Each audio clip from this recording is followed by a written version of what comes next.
We've heard of arena football or indoor football, but have you heard of futsal, an indoor version of soccer like arena football played on a smaller field, faster pace, and more challenging to the skills? Well, today we're going to take a look at both and how they point to the potential of the No Backboard Basketball League.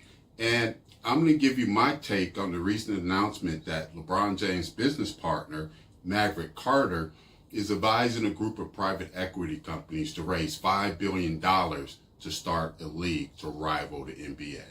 Well, I'm going to give you the facts behind that story as I know them today and what I think the real play is. All that and more on the No Backboard Basketball Show. That we get back to talking about this community, because I think that's one way, and that I think that's, if I'm not mistaken, it may be the tagline you use there. If you change the game, change the community. I'm the game changer, the mover, the shaker. With every basket, I'm a community maker. I'm the game changer, the mover, the shaker. With every basket, I'm a community maker.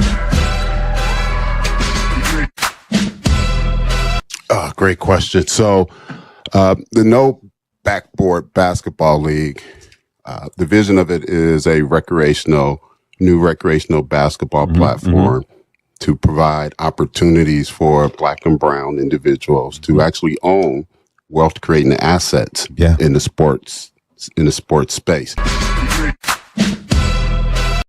Welcome to the No Backboard Basketball Show. I am your host, Mark Tee Armstrong, the inventor of basketball to remix, the modern interpretation of the original game, and founder of the No Backboard Basketball League.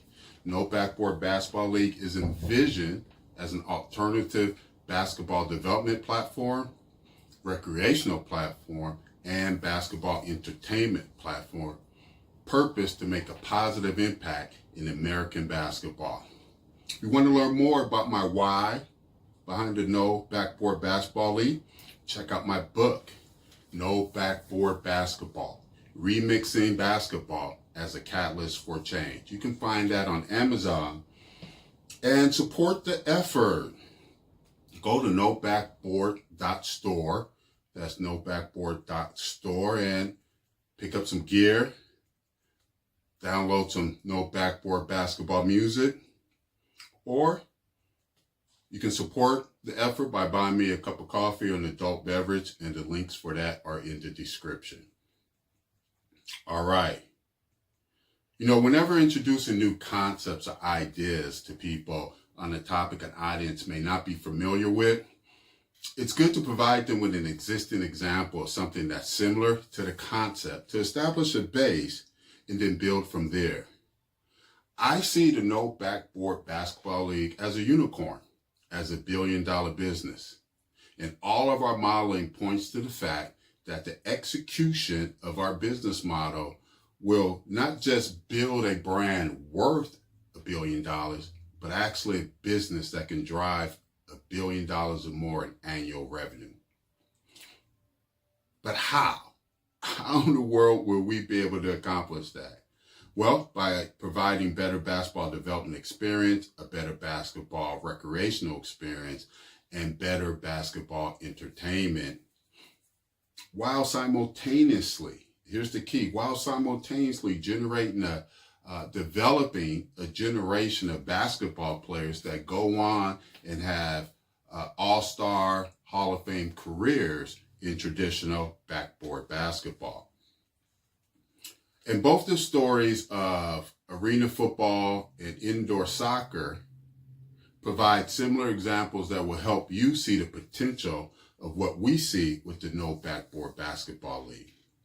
So let's start with arena football. So arena football or indoor football has actually carved out a very unique niche in American sports, serving both as a developmental league and an alternative entertainment option to the National Football League.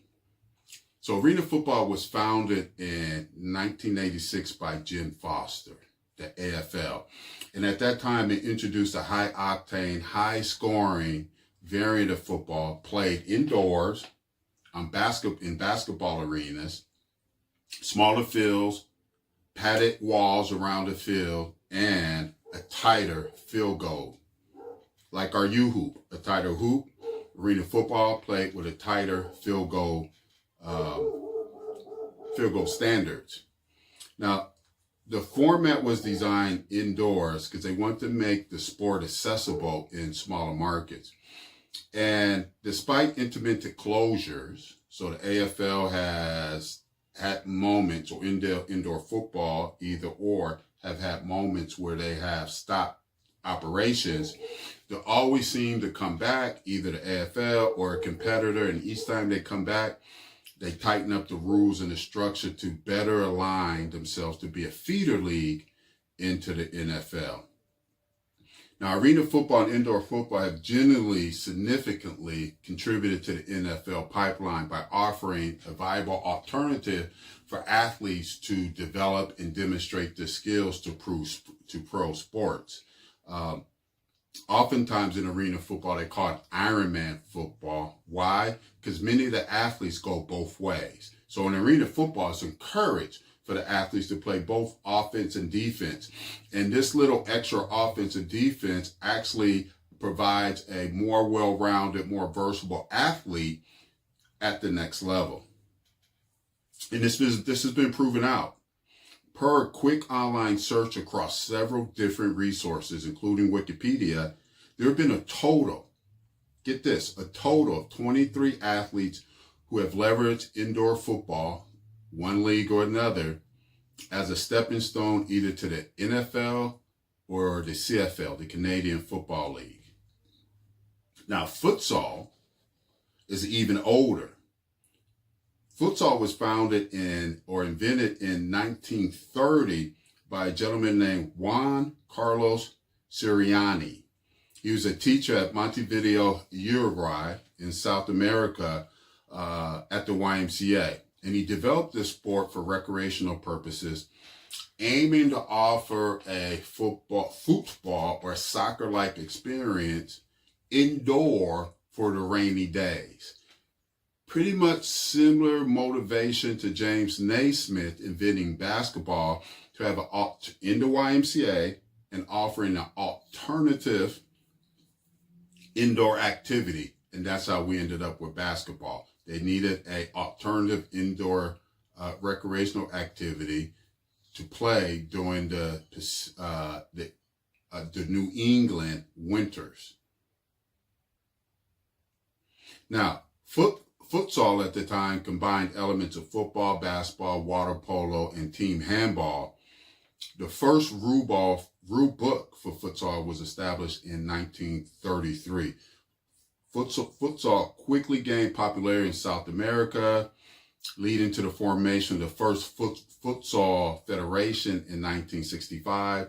Then the sport spread internationally and eventually was marked by the creation of the International Futsal Federation in 1971, followed by FIFA's involvement, and FIFA started promoting Futsal World Cup in 1989, and they've been managing that operation ever since.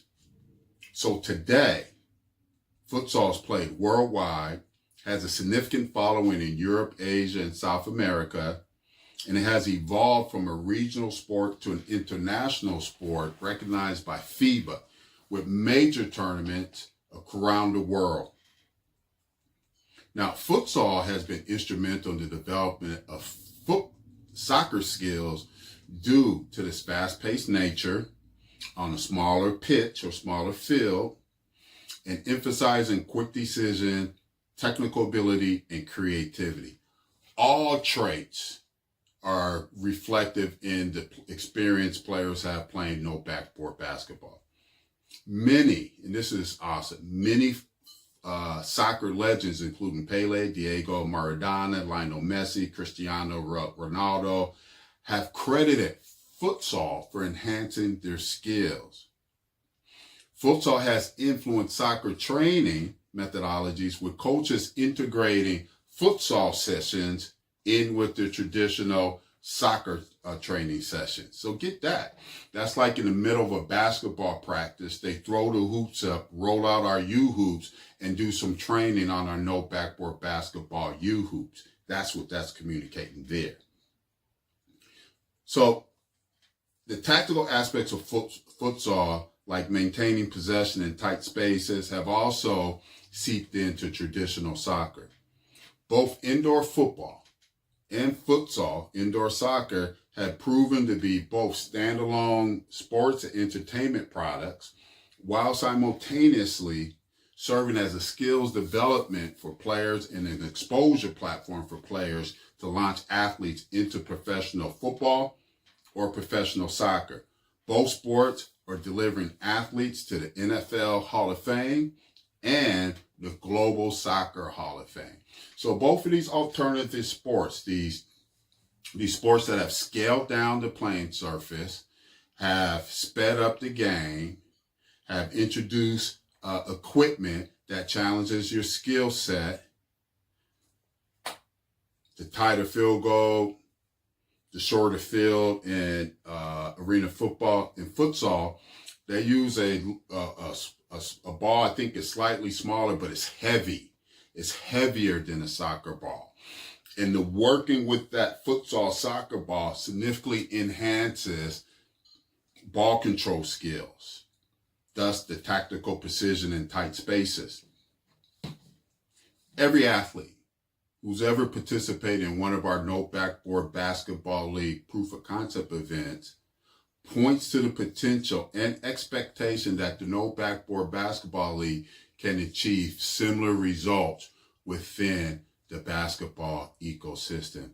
And that is our expectation here at the No Backboard Basketball League.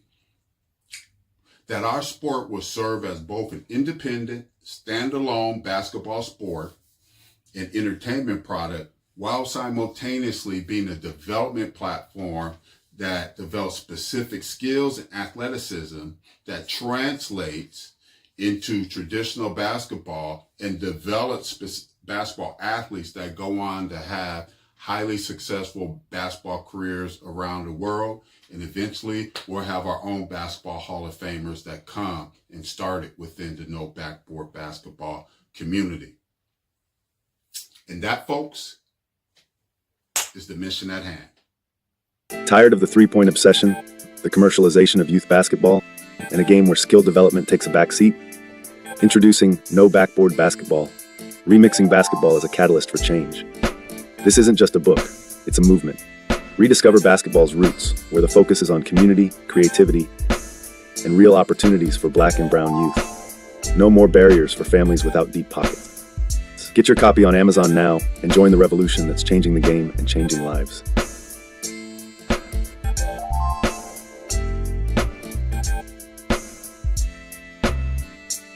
Last week's announcement that LeBron James' business partner, Maverick, was involved in advising a group of private equity companies in raising $5 billion to form a league created a buzz across the internet. Now, because I'm working on being accurate in delivering information, let's clarify a few things about this story up front. First, Maverick serves as an advisor to private equity companies that are looking to develop this proposed league. So there's a group of private equity companies that are exploring bringing a new league to the market. They tap LeBron James' business partner, Maverick to come and give them advice. At this time, it's not reported that Maverick or LeBron James are involved in the actual development of the league. They are just seeking counsel. Second is stating that this league is purposed to compete with the NBA is inaccurate. The league is seeking to model a global professional tour using an example of F1 racing. Okay. And the tour will include a total of 12 teams, 6 men, 6 women's teams. So obviously right there between the tour, 12 teams, 6 of them men, 6 of them women, obviously the proposed business model doesn't compete with the NBA. They're two different models. So let's be clear on that moving forward in this conversation. Now, I think this is a legit opportunity because basketball has a rich history of global tours. I mean, the Harlem Globetrotters have been touring globally for over 70 years, and they still tour every single year. And I haven't checked this year, but normally they have at least 2 teams traveling the world at any given time promoting the sport of basketball. And there's And One street ball revolution took the street ball culture globally, and they hit Asia, Europe, and South America when they were touring. So these precedents show that there's both an audience and a model of a league, basketball league or basketball entertainment, moving from city to city, embracing the sport's global fan base. Now, Maverick Carter reported advisory role in this new $5 billion league, or raising $5 billion for this league, aims to capitalize on this legacy, right? There's already a model of tour, so they're going to leverage the barnstorming model, potentially with LeBron James backing, to create this F1 for basketball. Now, people have been talking about the talent. Is there enough talent? There's more than a talent. There's more than enough talent. I've been saying for years in any major city in the United States, there's 100 guys that have the athleticism and skill set to be at least on the NBA bench. Easy. The NBA has 30 teams, 15 roster spots, 400 fixed spots. However, due to roster turnover, the league averages about 510 to 530 players per season. Right, so this is because of their 2-way contracts, their 10-way contracts, and other short-term agreements they have that allows an additional 60 to 80 athletes to don an NBA jersey over the course of the season. So though there's 450 roster spots throughout the course of the year, up to 510 to 530 athletes have donned the NBA jersey during that period of time. So this demonstrates that there's no shortage of talent. However, the league structure, the NBA's league structure often results in many players being locked into roles that don't fully showcase the skills and capabilities, right? You have game plan strategies that are frequently designed to highlight the superstar, the star that's being paid to deliver on the court. That right there minimizes the impact or minimizes the showcasing of skills and abilities probably of half of the NBA, right? So half of the NBA, we really don't even get to see their full bag on display because the way they have to play the game keeps the Ziploc on their bag, right? So I see significant potential for F1 style basketball league.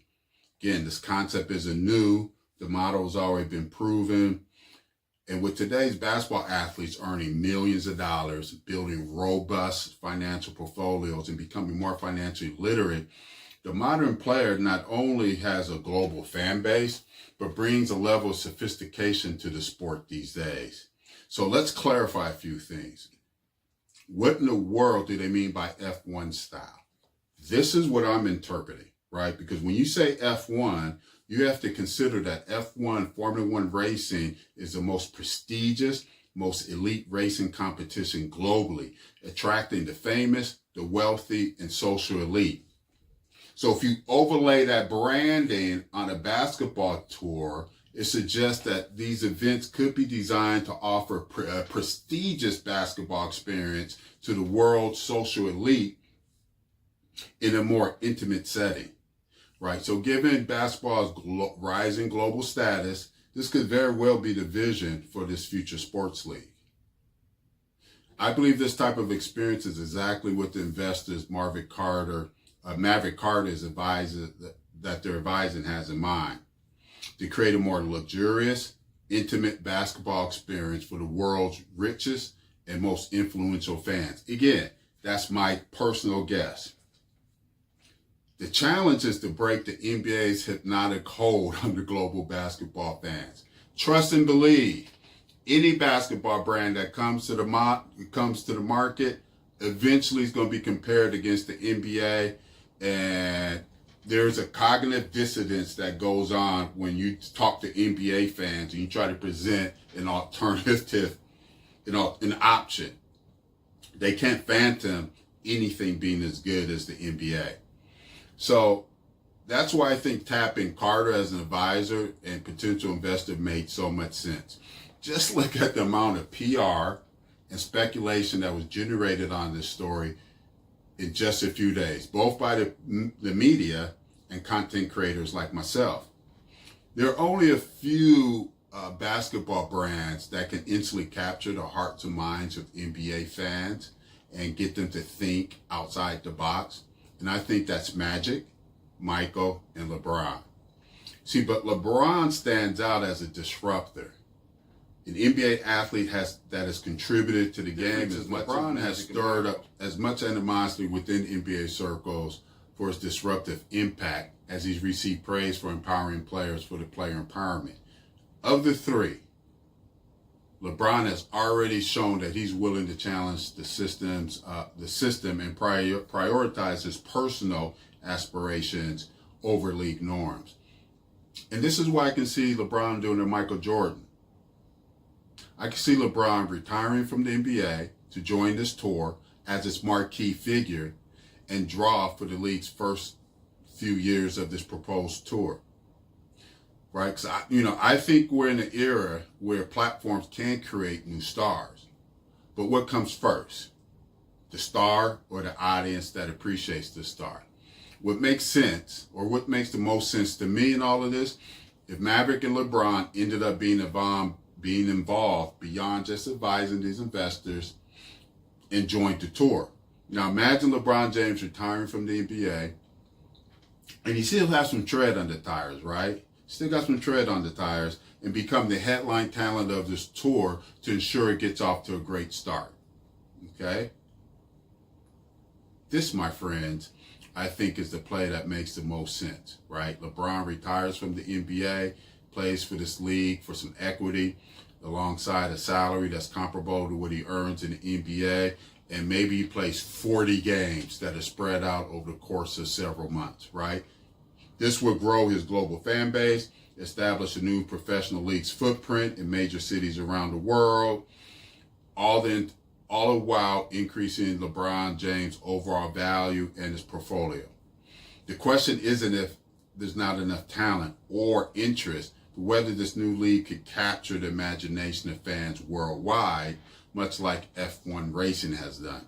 So I don't see this announcement of Maverick Carter advising private equity companies as a signal that LeBron James is attempting to launch a league to rival the NBA. I don't read it like that. Instead, I do see it as a creative solution for LeBron to extend his basketball playing career, to continue to leverage his brand and his influence to create an asset that he can add to his portfolio. And no one will really know and will not know until we know. And I'll be keeping an eye on this story. Diamonds are forever, like the nights we hold. In this urban jungle, I'm taking a crawl. Rolling down the boulevard, future in my sight. Suit and tie, yeah, I'm dressed to ignite.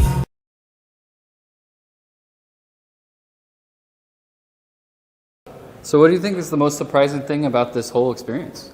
Surprising thing, I would say like how fast the game is and just how rapid it is, and how this whole program, just like when we were in the scrimmages, we were just like very fast paced, where you just pick up the ball and just go. That's a lot. So like, it seems like very overwhelming. What would you tell someone not used to this experience? What I would tell someone, I would tell them just like try to pace it out, not just go one speed. Just try to like, there's literally no backboard, so just like try to finesse it. Not too much finesse, but just try to finesse it, and just don't go one speed, just go different paces with it. Dang. Yeah, finessing, that seems like a very talented tool. Like, how do you think that fits into your whole journey as an athlete? Just pace? Yeah, your pacing or this whole experience. I would say like it helped me with my game just throughout the years. It's just like not just one speed, because if I go too fast, I might lose the ball. If I go too slow, I might get the same result. So just pace, where I can just go slow to fast, fast to slow. I can just switch it up from time to time. Yeah, the game seems so fast paced. I don't know how you guys keep up. Like mentally, how do you do that? Do you do it muscle memory or strategy at all? It's kind of a bit of both. I would say it's like kind of a bit of both, because just like you have to think about it, but also you gotta go off of instinct, honestly. Because like if you think too much, you might mess up and fumble. But like you also have to put a little bit of thought into it, so you can remember what you were doing earlier when you were training, anything like that. Dang, this seems like a challenging thing. What do you think is the most challenging part about it, though? Challenging that there's no backboard, and that there's no backboard, and that just yeah. Yeah, it seems pretty obvious, but when you see it in person, how do you even deal with it? You just have to like try to remember your fundamentals. Honestly, just remember your floaters and just like try to not put too much power on it, but not too much less, because like you might airball, or if you put too much power on it, you might shoot over the rim. Just try to even it out. That's cool.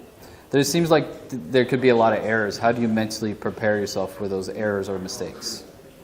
Say the question again, please. How do you like deal with mistakes mentally when you're playing? Mistakes? Because it seems like there's a lot of error. Just try to like fix up on the details that you've been messing up with. Just like try to correct it. If you're putting too much power on your layup, try to slow down. Try to slow yourself down. If you're only going one speed, just try to slow it down. Just like try to pace it out and things of that nature. That's cool. What was your favorite thing about this? My favorite thing about this, I would say the 5-on-5, the scrimmages, the 4-on-4, and just going up and down. It was fun. I had a lot of fun with it. That's awesome. Thank you so much. Thank you. No backboard. No backboard, just sky where we aim.